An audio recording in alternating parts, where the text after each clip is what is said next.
दोस्तों नमस्कार। आपके अपने चैनल घटना चकनाले पर आप सभी लोगों का बहुत बहुत स्वागत है। तो आज हम फिर से लेकर उपस्थित हैं आपके सामने जो हमारी क्लास चल रही थी भौतिक विज्ञान की, जिसका हमारा आज का पार्ट है पार्ट नंबर 23, जिसमें हम डेली के बेस पर 50 प्रश्न सॉल्यूशन के साथ में देखते थे। आज हम सिर्फ 30 प्रश्न सॉल्यूशन के साथ में देखेंगे।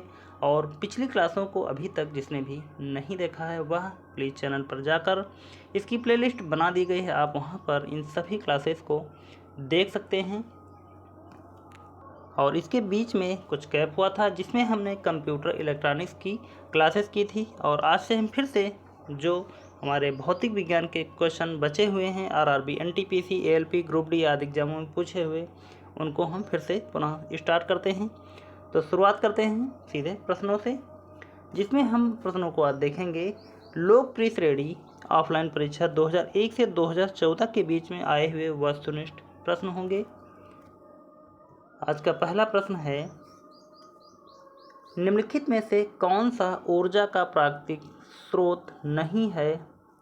4 ऑप्शन दिए गए हैं। ए विद्युत, बी लकड़ी, सी कोयला, डी सूर्य। तो इसमें से यदि देखा जाए कि प्राकृतिक स्रोत कौन सा नहीं है, तो हो जाएगा हमारा, जैसा कि आप सभी लोगों को पता होगा कि लकड़ी तो हमारा प्राकृतिक स्रोत है, यानी कि नेचुरल है। सूर्य देखा जाए यह भी हमारा नेचुरल है, नेचुरल यानी कि प्राकृतिक। और कोयला भी कैसे बना है, यह भी नेचुरल।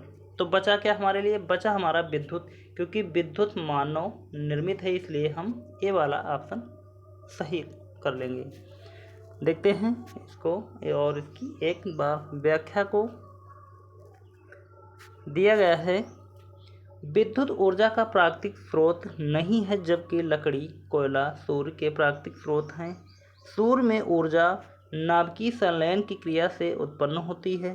सूर्य पृथ्वी पर अक्षय ऊर्जा का स्रोत है। ऊंचे ताप पर दो हल्के नाभिक जब मिलकर एक बड़े नाभिक का निर्माण करें तो यह क्रिया नाभिकीय संलयन कही जाती है। इस क्रिया में ऊर्जा मुक्त होती है। आगे बढ़ेंगे और देखते हैं अगले प्रश्न की तरफ।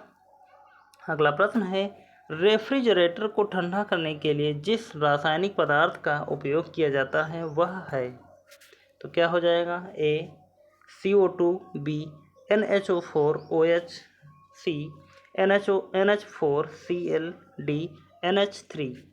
तो यहाँ पर 4 ऑप्शन दिए गए हैं, तो इनमें से हमको सही ऑप्शन चूज करना है।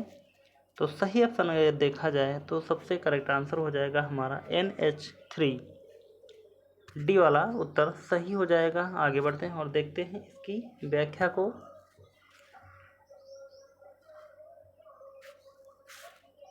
दिया है, रेफ्रिजरेटर यानी कि फ्रिज को, या घरेलू फ्रिज जो होते हैं उसे रेफ्रिजरेटर कहते हैं।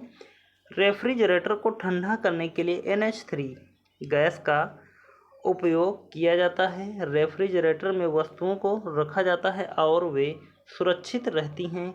NH3 का औद्योगिक निर्माण हैबर विधि से किया जाता है। NH3 का उपयोग बर्फ बनाने में, नाइट्रिक एसिड के निर्माण में, यूरिया, अमोनियम सल्फेट आदि उर्वरक बनाने में, सोडियम बाइकार्बोनेट और Na2CO3 का निर्माण करने में,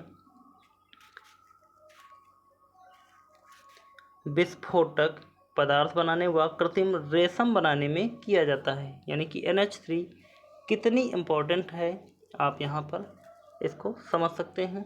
आगे बढ़ते हैं और देखते हैं अगले प्रश्न की तरफ। RDX क्या है।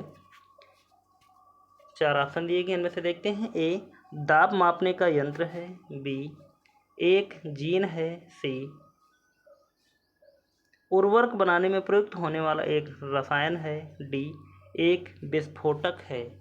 तो इन चारों ऑप्शनों में से यदि देखा जाए कि RDX है तो क्या हो जाएगा, डी वाला उत्तर हमारा सही हो जाएगा। एक विस्फोटक है RDX।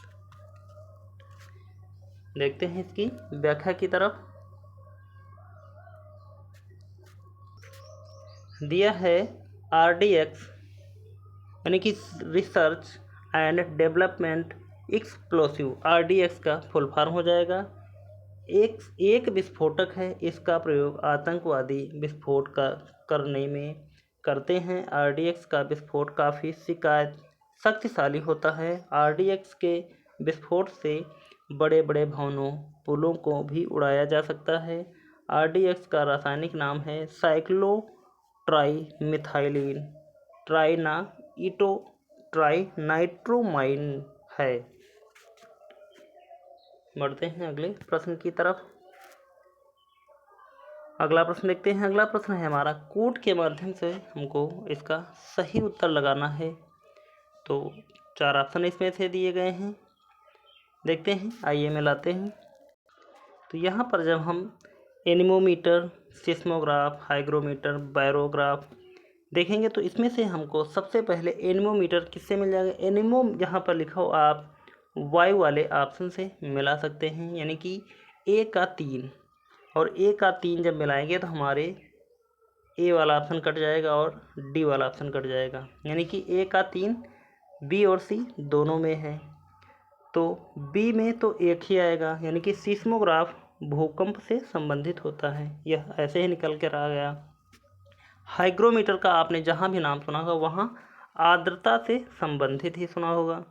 बायरोग्राफ दाब से संबंधित होता है। तो इस प्रकार हमारा A का 3, B का 1 और C का 4, यानी कि हमारा ऑप्शन यह B वाला कट जाएगा और ऑप्शन बचेगा हमारे साथ सिर्फ C वाला।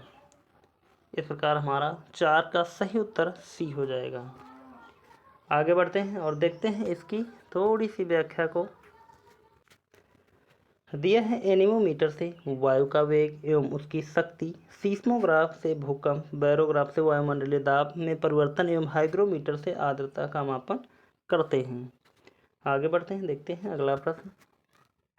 दिया है निम्नलिखित के मापन के लिए प्लग गेज का उपयोग होता है। तो किसके लिए 4 ऑप्शन दिए गए हैं। A चूड़ी के पेच, B कोण, C बेलनों के छेद, D समतलता। तो इन चारों ऑप्शनों में से इसका सही उत्तर हो जाएगा हमारा C बेलनों के छेद के लिए प्लग गेज का उपयोग होता है। आगे बढ़ते हैं और देखते हैं अगला प्रश्न। नोबेल पुरस्कार अल्फ्रेड नोबेल के नाम से शुरू हुए, जिन्होंने खोज की थी। क्या खोज किया था, देखते हैं।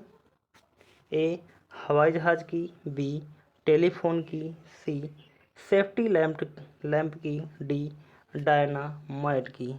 तो अल्फ्रेड नोबेल के नाम पर शुरू हुए, जिन्होंने खोज की थी। क्या खोज किया था, तो इसका सही उत्तर हो जाएगा हमारा D डायनामाइट की। हवाई जहाज़ की तो यहाँ पर राइट ब्रदर्स का नाम आता है, राइट ब्रदर्स। आगे बढ़ते हैं और देखते हैं यहाँ पर इसकी व्याख्या को और देखेंगे सभी महत्वपूर्ण तथ्यों को। अल्फ्रेड नोबेल ने प्रसिद्ध विस्फोटक डायनामाइट की खोज की थी। अंततः उनको इसका पश्चाताप हुआ और उन्होंने यह घोषणा की कि जो व्यक्ति रचनात्मक कार्य के लिए वैज्ञानिक शोध करेगा उसको मेरी संपत्ति के ब्याज से पुरस्कृत किया जाएगा। इसे बाद में नोबेल पुरस्कार नाम दिया गया। आगे बढ़ेंगे और देखते हैं अगला प्रश्न। चंद्रशेखर वेंकट रमन ने नोबेल पुरस्कार प्राप्त किए हैं। किसके लिए। A गणित में, B रसायन में, C भौतिकी में, D साहित्य में। जो चंद्रशेखर वेंकट रमन ने जो नोबेल पुरस्कार प्राप्त किए हैं वह किस क्षेत्र के हैं, तो इसका सही उत्तर हो जाएगा हमारा C भौतिकी में, जिसे आप ब्लैक होल ट्रेजरी के नाम से जानते हैं।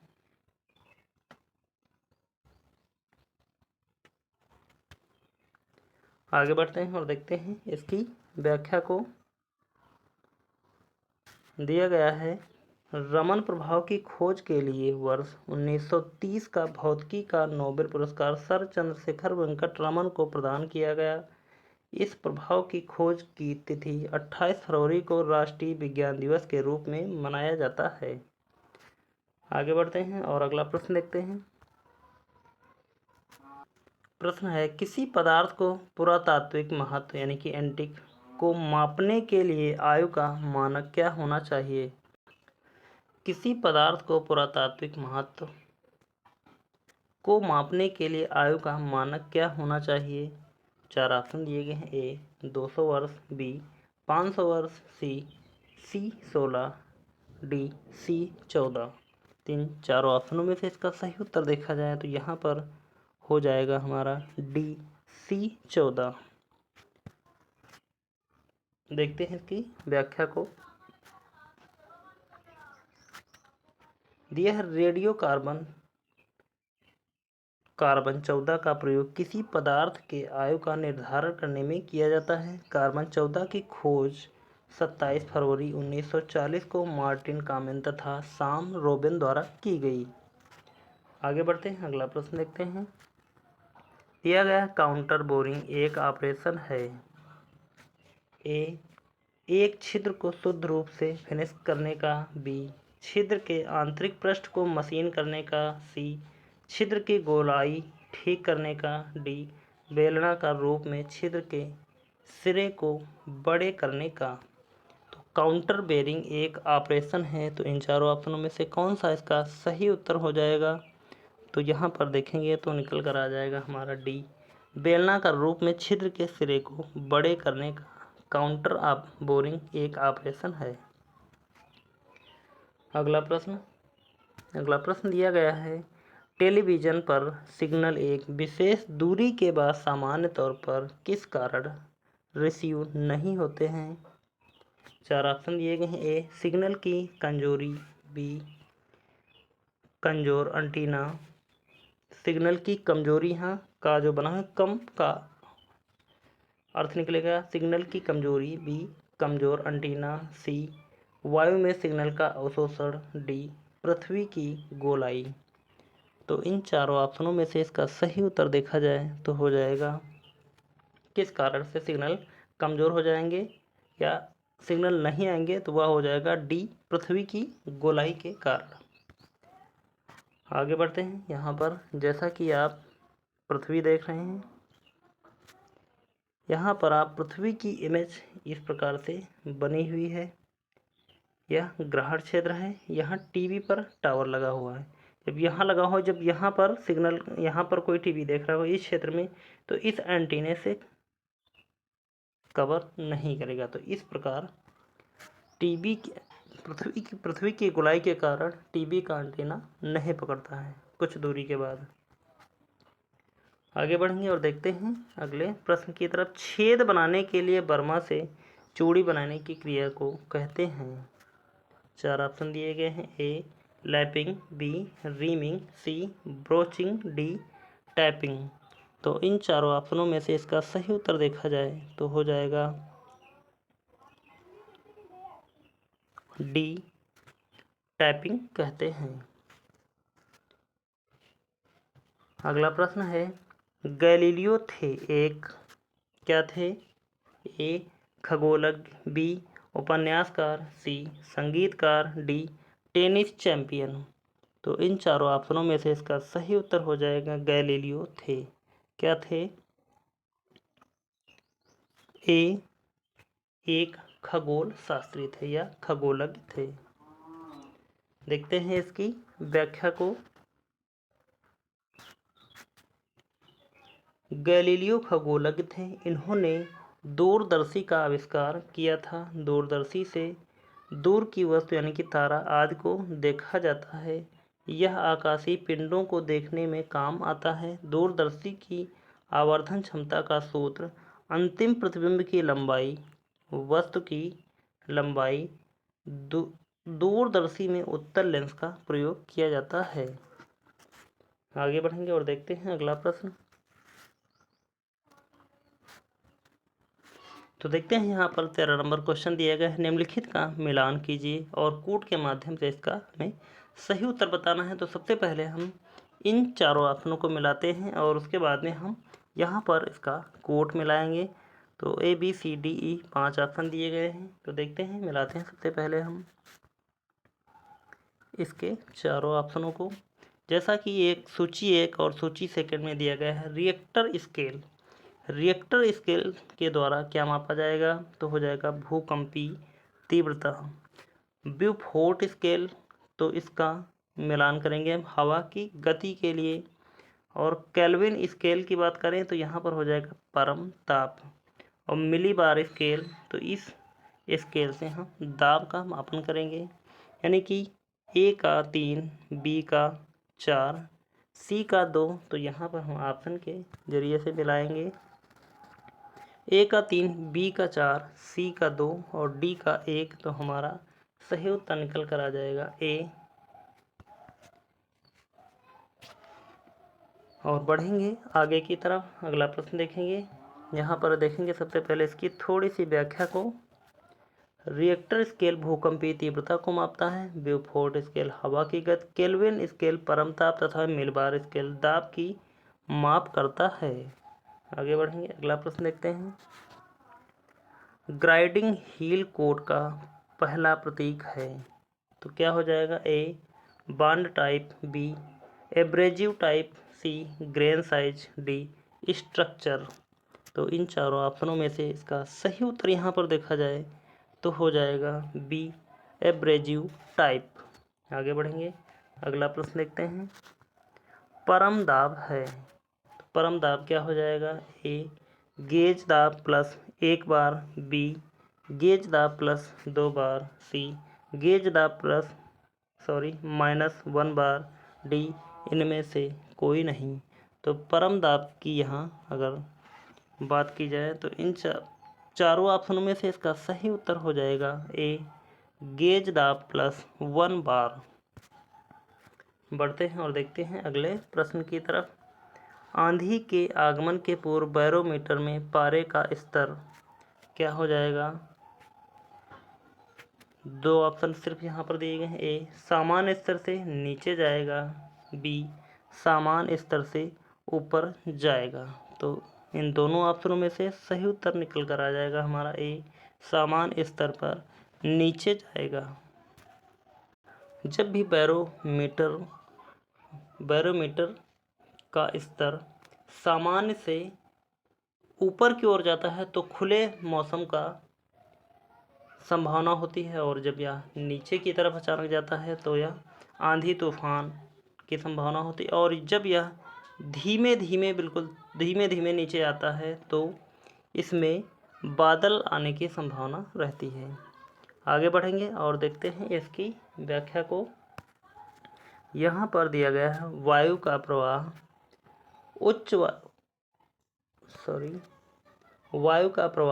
उच्च वायुदाब से निम्न वायुदाब की दिशा में होता है। आंधी तभी आती है जब निम्न वायुदाब क्षेत्र विकसित हो, अतः आंधी आने से पहले बैरोमीटर में पारे का स्तर निम्न वायुदाब दर्शाने के लिए नीचे चला जाता है। बढ़ते हैं और देखते हैं अगले प्रश्न की तरफ। अगला प्रश्न दिया गया है, निम्नलिखित में असत्य को चुनिए। तो यहाँ पर 4 ऑप्शन दिए गए हैं, यानी कि हमारे 3 ऑप्शन इसमें से कोई सही होंगे और 1 ऑप्शन गलत हो जाएगा।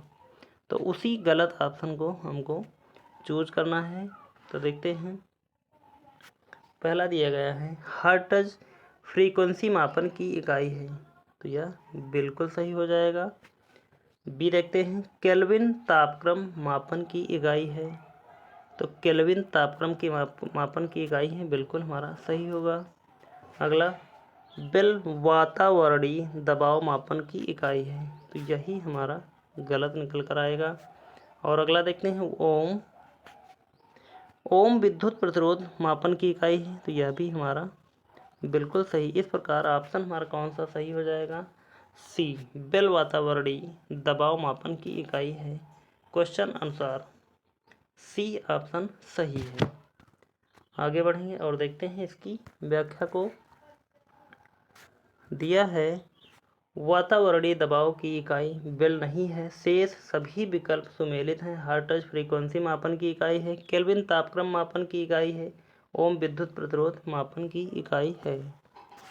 आगे बढ़ते हैं और दिया है अगला प्रश्न, पृथ्वी के तल के समीप वायुमंडल में डैश की मात्रा लगभग 78% होती है। तो पृथ्वी के वायुमंडल में 78% किसकी मात्रा होती है, सभी को पता होगा। इसमें हमको कोई कन्फ्यूजन नहीं, 4 ऑप्शन पढ़ने की भी ज़रूरत नहीं पड़नी चाहिए। यहाँ पर हम सीधे बी वाले ऑप्शन को देखेंगे, नाइट्रोजन जहाँ भी हो हम वहाँ पर लगा देंगे N2 और आगे बढ़ जाएंगे। अगला प्रश्न, मैनोमीटर से निम्नलिखित तथ्य का मापन किया जाता है, किसके? ए गैस का दाब, बी ध्वनि का वेग, सी वायुमंडल की आर्द्रता, डी द्रव का घनत्व। तो इन चारों ऑप्शनों में से इसका सही उत्तर हो जाएगा यहाँ पर ए गैस का दाब मैनोमीटर से मापा जाता है। आगे बढ़ेंगे और देखते हैं इसकी व्याख्या को। मैनोमीटर द्वारा गैस का दाब मापा जाता है, वायुमंडल की आर्द्रता हाइग्रोमीटर, ध्वनि की तीव्रता ऑडियोमीटर के द्वारा मापी जाती है।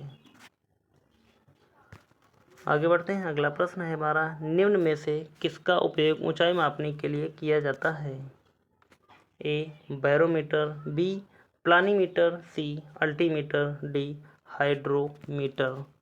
तो यहाँ पर ऊंचाई मापने के लिए जिस मीटर का उपयोग कर रहे हैं या जिस यंत्र का उपयोग कर रहे हैं उसका नाम हो जाएगा सी अल्टीमीटर। सी वाला सही उत्तर होगा। और पढ़ेंगे, देखते हैं इसकी व्याख्या को।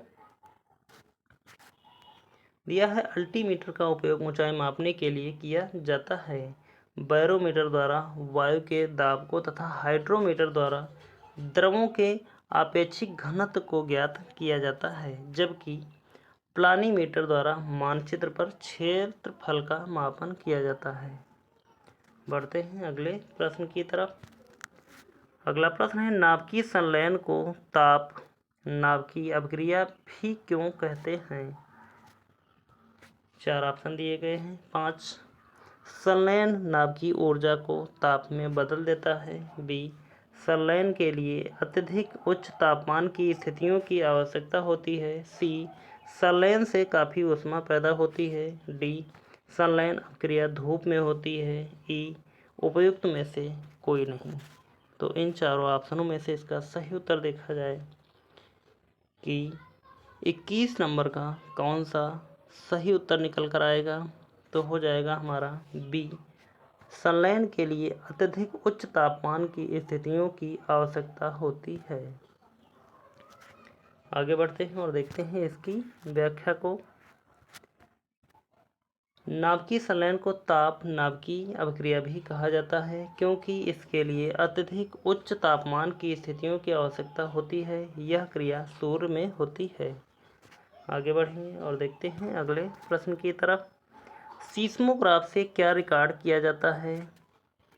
ए हृदय की धड़कन, बी वायुमंडल का दबाव, सी भूचाल, डी इनमें से कोई नहीं।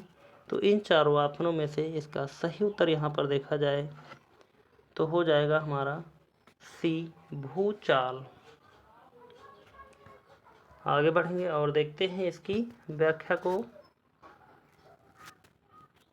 सीस्मोग्राफ से भूचाल यानी कि भूकंप रिकॉर्ड किया जाता है। बैरोमीटर द्वारा वायुमंडलीय दबाव मापा जाता है। फैदोमीटर द्वारा समुद्र की गहराई मापी जाती है। हाइग्रोमीटर द्वारा वायुमंडल की आर्द्रता मापी जाती है। तो उम्मीद करता हूँ कि आप सभी लोगों को यह क्लास पसंद आ रही होगी और आप लोगों ने एक बार शेयर भी सभी लोगों ने कर दिया होगा। देखते हैं अगला प्रश्न है हमारा, रडार का उपयोग किस लिए किया जाता है? ए सौर विकिरण का पता लगाने के लिए, बी जहाज़ों वायुयानों आदि को ढूंढना एवं मार्ग निर्देश करने के लिए, सी ग्रहों को देखने के लिए, डी भूकंपों की तीव्रता पता करने के लिए। तो इन चारों ऑप्शनों में से सही उत्तर हो जाएगा हमारा बी जहाज़ों वायुयानों आदि को ढूंढना एवं मार्ग निर्देश करने के लिए रडार का उपयोग किया जाता है? कहाँ पर? समुद्रों में।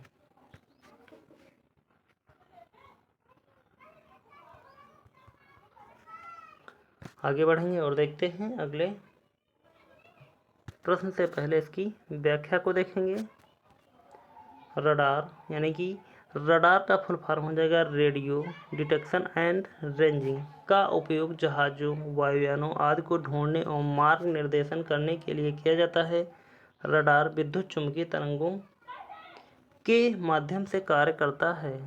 आगे बढ़ते हैं और देखते हैं अगला प्रश्न दिया है। पारे को जब एक बर्तन में रखा जाता है तो निम्नलिखित मेनिस्कस होता है। ए अवतल, बी उत्तल। तो दो ही ऑप्शन यहाँ पर सिर्फ उपलब्ध हैं, तो इन्हीं दोनों में से हमको एक सही उत्तर चूज करना है। हमारा उत्तर हो जाएगा बी। और देखते हैं इसकी व्याख्या को।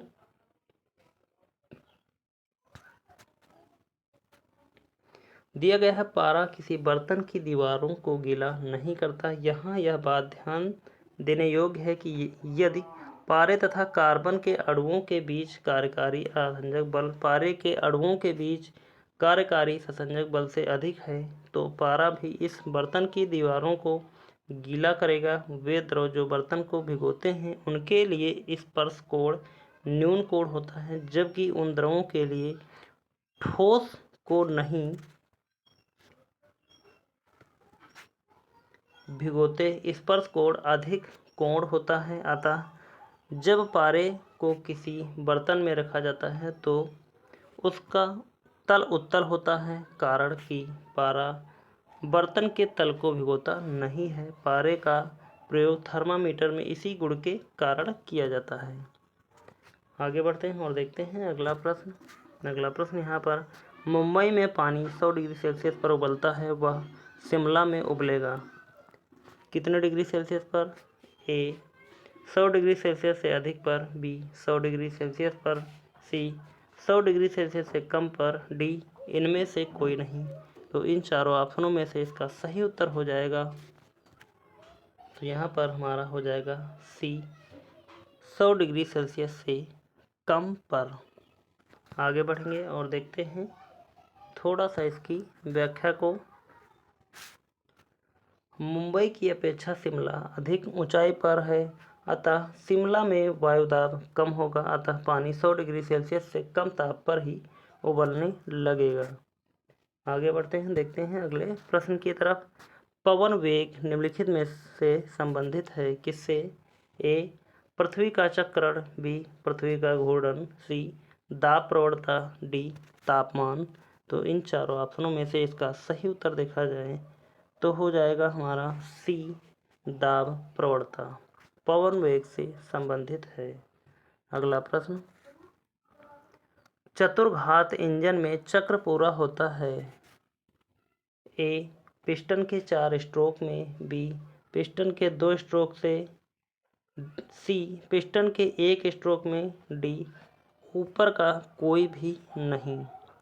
तो इन चारों ऑप्शनों में से इसका सही उत्तर यहाँ पर देखें तो निकल कर आएगा हमारा ए पिस्टन के 4 स्ट्रोक में चतुर्घात इंजन में चक्र पूरा होता है। अगला प्रश्न देखते हैं। अगला प्रश्न यहाँ पर सिर्फ 2 ही ऑप्शन दिए गए हैं। 28 नंबर कार्बोरेटर का उपयोग है, तो क्या हो जाएगा? ए इंजन को पेट्रोल की आपूर्ति करना, बी पेट्रोल के साथ हवा को मिश्रित करना। तो कार्बोरेटर का सही उत्तर निकल कर आ जाएगा जो गाड़ियों में उपयोग किया जाता है तो होगा हमारा बी पेट्रोल के साथ हवा को मिश्रित करना। आगे बढ़ेंगे और देखते हैं इसकी व्याख्या को।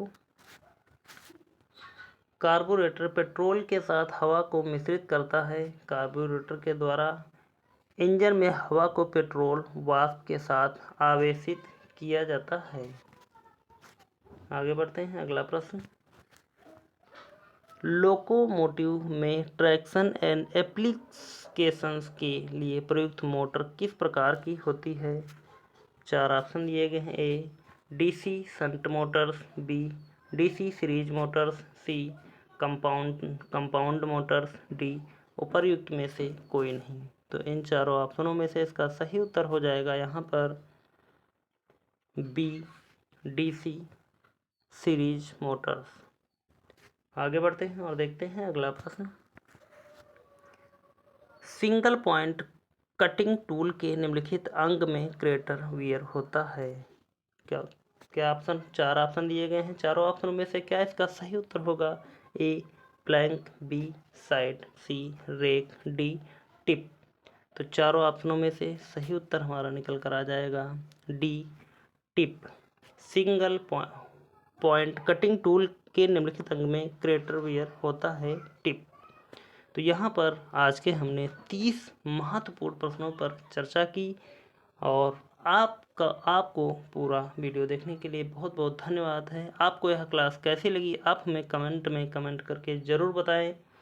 और अभी तक यदि चैनल को सब्सक्राइब नहीं किया तो प्लीज़ चैनल को सब्सक्राइब कर लें, वीडियो को लाइक कर दें और यह क्लास ज़्यादा से ज़्यादा लोगों तक शेयर भी कर दें। तो मिलते हैं फिर अगली क्लास में, तब तक के लिए धन्यवाद। जय हिंद। आपका समय शुभ हो।